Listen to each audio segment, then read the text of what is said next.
नमस्कार, तरुण मित्र में आपका स्वागत है। आज सदन में नेता प्रतिपक्ष राहुल गांधी ने कहा कि हमारे प्रधानमंत्री नरेंद्र मोदी जी जब कोई योजना के बारे में बखान करते हैं तो उसको बताते तो बहुत ढंग से हैं, बहुत उसका विस्तार से बताते हैं, उसके फ़ायदे बताते हैं, लेकिन जब वो योजनाएं धरातल पर उतरती हैं तो फेल हो जाती हैं। आज इसी पर लोगों की राय लेंगे कि जनता आखिर इसके बारे में क्या सोचती है कि क्या वास्तव में मोदी की योजनाएं जो होती हैं वो लागू होती तो हैं लेकिन वो सफल नहीं हो पाती हैं। चलिए लोगों से बात करते हैं।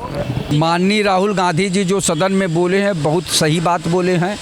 आदरणीय प्रधानमंत्री जी सदन में अच्छी लच्छेदार भाषा में जो है योजनाओं को गिनाते हैं, लेकिन धरातल पे कहीं नहीं उतरता।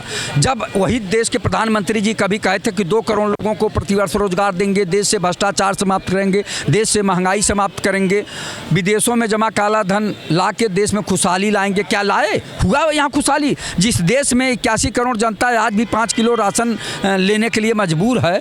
आप ये बताइए कि यहाँ बेरोजगारी इतनी बढ़ गई है कि MA, MCom, MSc, BTech, MTech करके, बीटीसी, बीएड करके और पॉलीटेक्निक करके और जो है D pharma, B pharma, M pharma करके बच्चे बेरोजगारी का दंश झेल रहे हैं।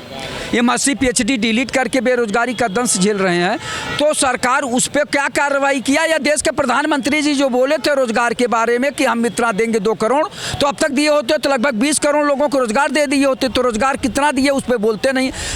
अब पकौड़ा तलने की बात कहें, मूंगफली बेचने की बात कहें तो आदमी कहीं भी बैठ के कर सकता है। उसको एमएससी पीएचडी डिलीट करने की क्या जरूरत है?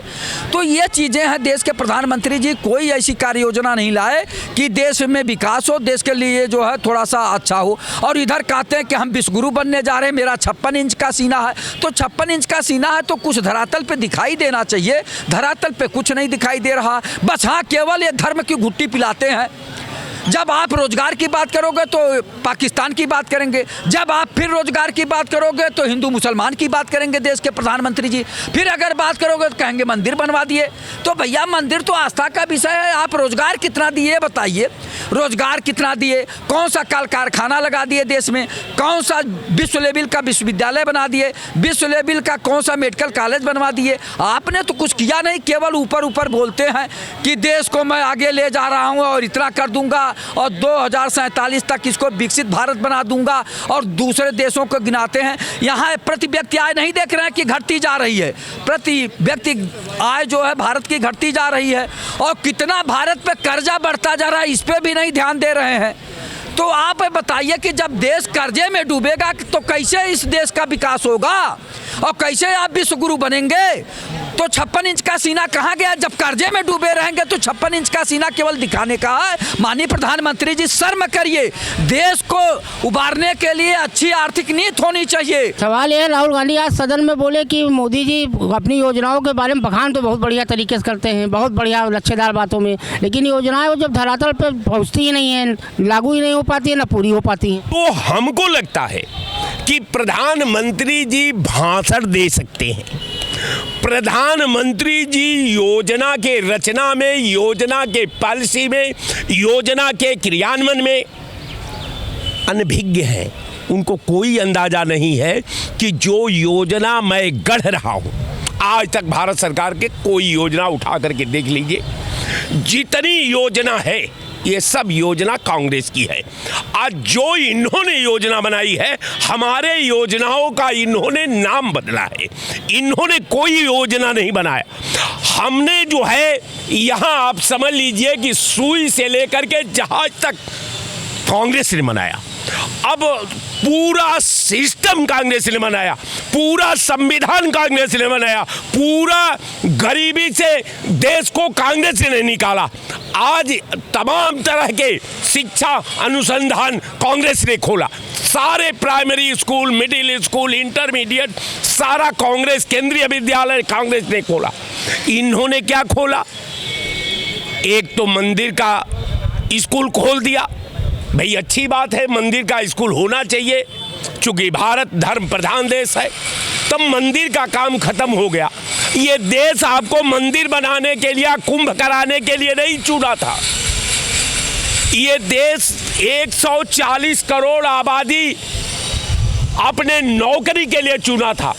अपने देश के रख रखाव के लिए चुना था, वो तमाम तरह की योजनाओं के लिए चुना था, तमाम तरह के प्लानिंग के लिए चुना था। आपको इसलिए नहीं चुनेगा कि जब आदमी पूछेगा कि साहब ये गरीबी का क्या हो रहा है, आप कह देंगे जाइए नेहरू जी से पूछ लीजिए। आपसे अगर पूछा जाएगा कि ये सड़क क्यों टूटी है, तो भाई आप इंदिरा गांधी से पूछ लीजिए। आपसे पूछेगा कि भाई बिजली क्यों कट गई है, तो ये राजीव गांधी से पूछ लीजिए। आपसे पूछा जाए कि स्कूल क्यों नहीं खुल रहे हैं, आप नरसिम्हा राव से पूछ लीजिए।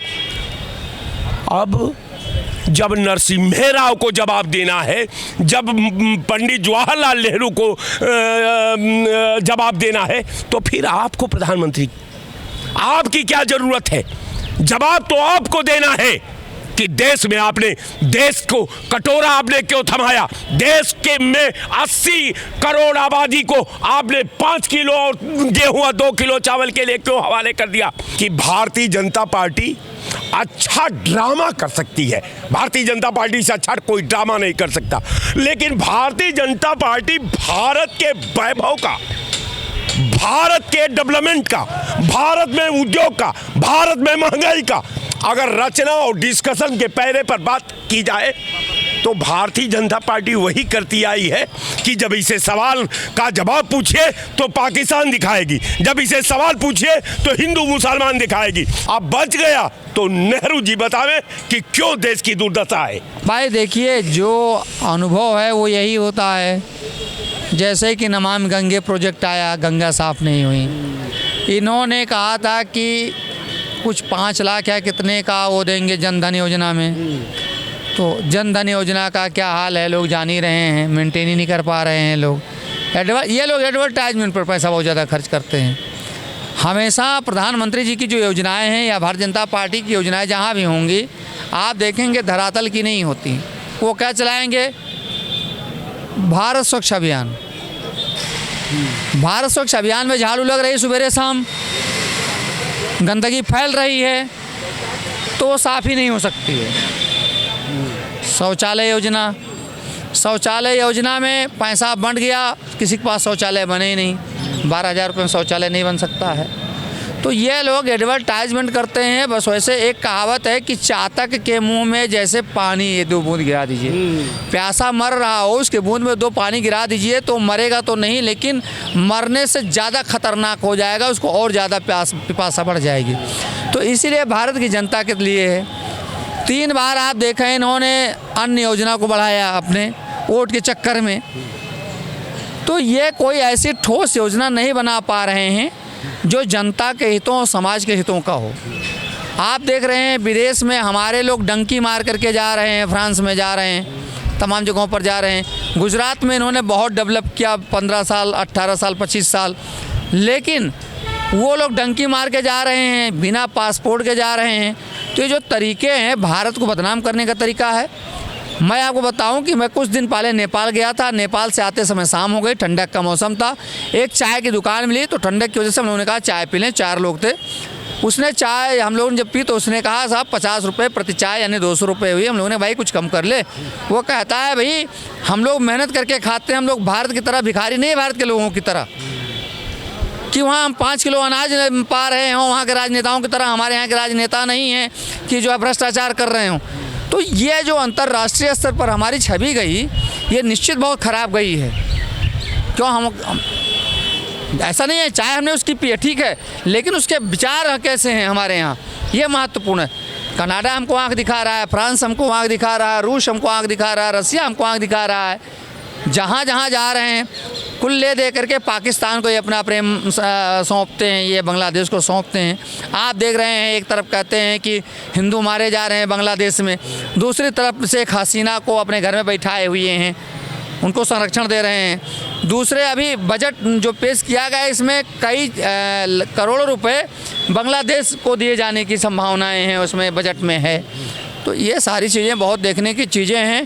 प्रधानमंत्री जी को भारत की स्थिति को समझना चाहिए और भारत के लोगों के लिए कुछ ऐसा कार्य करना चाहिए जिसमें हमारा मैन्युफैक्चरिंग यूनिट बढ़े और इसमें इंडस्ट्रियलिस्ट को, जैसे पहले था नमक के कारोबार कभी भी इंडस्ट्रियलिस्ट को नहीं दिया गया था। लघु उद्योग हमारे यहाँ थे, गृह उद्योग हमारे यहाँ थे, बड़ी वगैरह दाल की पैकिंग बेचना, ये सब जब बड़ी बड़ी कंपनियों को, टाटा जैसे लोगों को, अंबानी जैसे लोगों को मसाले की पैकिंग वगैरह दे दी गई है, तो छोटे उद्योग यहाँ मर जाएंगे, लोगों को महंगा भी मिलेगा। स्वाभाविक तौर पर ऐसा है। मैं अभी बताऊँ, रिलायंस की कुछ दवाएं आती हैं, इम्यून बढ़ाने वाले इंजेक्शंस हैं, 0.5 ml की कीमत मार्केट में जो है बहुत कम है, 500 से 600 रुपये हॉस्पिटल सप्लाई है, कीमत 15,000 16,000 रुपये लिखी हुई है। अब आप सोच सकते हैं कि किस प्रकार का ये भ्रष्टाचार है। भाई कला होनी चाहिए ड्रामा करने की, ड्रामे में माहिर है। आपको याद है जब नई नई संसद में गया था तो कैसे दंडवत प्रणाम किया था उसने। हमने उसी दिन देश को कह दिया था कि देश को एक बहरूपिया मिल गया, बहुत बड़ा ड्रामेबाज मिल गया। वो अपनी योजनाओं को नए नए नाम देते हैं, है ना, जैसे ये अमृतकाल या मंडलम, ये इस तरीके के नाम, नए नए नाम खोज के लाना, नई नई बातें और आडंबर के साथ कहना, ये उनमें कला है। मगर हकीकत में ये है कि 10 साल से शिक्षा, रोजगार, स्वास्थ्य, नौकरियाँ, महंगाई कुछ भी नहीं मिला है और ना ही मिलेगा, मैं आपको दावे से कह देता हूँ। कारण ये है कि ये एक जुमलों की पटकथा है पूरी। इनके हिसाब से यही है कि कहो सब कुछ मगर करो कुछ नहीं। 15 लाख 2 करोड़ नौकरियों से अब तक जितना भी कुछ कहा है, अगर देश की जनता को कुछ मिला हो या जनता ने कभी अपने लिए न्याय मांगा हो, जैसे मणिपुर की महिलाओं ने, युवाओं ने नौकरी के लिए, जो शिक्षक भर्ती है उन्होंने कुछ मांगा हो, तो उन्हें खाने के लिए सिर्फ डंडे मिले हैं और कुछ नहीं मिला है। तो बिल्कुल सही कहा राहुल गांधी ने। और राहुल गांधी जब इसे लोकसभा में घेरेगा और ये एक आध दिन तो आएगा, फिर तिल मिला के भाग जाएगा। जैसे अभी 2 सत्र हुए हैं और दोनों सत्र में भाग के गया। हालांकि ये तो बजट सत्र चल रहा है जो कि एक असंवैधानिक तरीके से चल रहा है। आचार संहिता का खुला उल्लंघन प्रधानमंत्री नरेंद्र मोदी ने किया है। परसों चुनाव है दिल्ली में और आप इस तरीके का अगर आप कहोगे तो क्या आप प्रभावित नहीं कर रहे हो कि आप हैं? तो कौन सी आफत आ जाती है अगर आप 5 तारीख के बाद 6 तारीख को कर लेते, मगर आप नहीं मानेंगे। उसी तरीके से इन्होंने कुंभ में भी कहा कि वीआईपी की एंट्री बंद है, मगर कल धनखड़ साहब अपने मैं परिवार के पोता पोती सबको लेके गए। तो क्या ये चलेगा? तो ये दरअसल देश के ऊपर गुंडों की सरकार बैठ चुकी है, एक आतंकियों की सरकार बैठ चुकी है जिसने आरएसएस को भी खा गई। आज आप आरएसएस अपना वजूद ढूंढ रहा है, आज आरएसएस अपनी लड़ाई लड़ने लग गया है, क्योंकि इसी नरेंद्र मोदी ने जगदीश वो जो आरएसएस प्रमुख मोहन भागवत नहीं, ये जो अपने नड्डा साहब, उनको कह दिया कि दूसरा जब चुनाव सेकंड राउंड हो गया था तब कहा था कि आरएसएस को, बीजेपी को आरएसएस की ज़रूरत नहीं है। तो किस तरीके से आज आरएसएस तिलमिला रहा है। अब यही नतीजे इसीलिए तो इन्होंने भुगते हैं कि देश की सत्ता से चले गए। तो ये आरएसएस के साथ धोखा, भगवान राम के साथ धोखा, 7.5 करोड़ का दिया जो है शाम में बुझ गया। आपने प्रयागराज में पाखंड किया, आप भगवा पहन के चले गए, शंकराचार्य और साधु समाज का अपमान करते हुए आप उद्घाटन करते हैं महाकुंभ का। नतीजा देख लीजिए, 19 सिलेंडर फटे, उसके बाद कई टेंट जले, उसके बाद अमित शाह आया, अमित शाह की वजह से क्या क्या घटना हुई, उसके बाद फिर धनखड़ साहब आए। ये तो शुक्र भगवान का है कि उस वक्त कोई हादसा नहीं हुआ, क्योंकि धनखड़ साहब कोई इस तरीके के आदमी नहीं है। ये बात बिल्कुल सही है। अब तो प्रधानमंत्री भी सुना नहीं आ रहा है, तो वो तो खैर उनका पता है सबको कि वो मौके को देख के चौका लगाने की आदत है। जब उनको पता है कि दो हमारे अमित शाह और योगी गए और वहाँ कुछ भंटाधार हो गया, अगर मैं गया कुछ और हो जाएगा तो क्या होगा। तो जैसा कि देखा आपने, जनता ने जो राय दी उसके मुताबिक ना तो आज तक 2 करोड़ लोगों को हर साल नौकरी मिली, ना ही आज तक ये हो पाया कि सबको स्वास्थ्य, शिक्षा, सड़क, रोजगार मिल पाया हो। तो कुल मिला के जनता ने बताया कि मोदी जी की योजनाएं जो हैं वो धरातल पर उतरती तो हैं लेकिन फ्लॉप हो जाती हैं। आज तक काला धन वापस नहीं आया विदेश से, विजय माल्या वापस नहीं आए, नीरव मोदी नहीं आए, मेहुल चोकसी को नहीं ला पाए। एक वादा और किया था मोदी जी ने कि दाऊद इब्राहिम को लाएंगे पकड़ के, वो भी वादा आज तक नहीं पूरा हो पाया। कैमरामैन तनुष के साथ मैं करमवीर, धन्यवाद।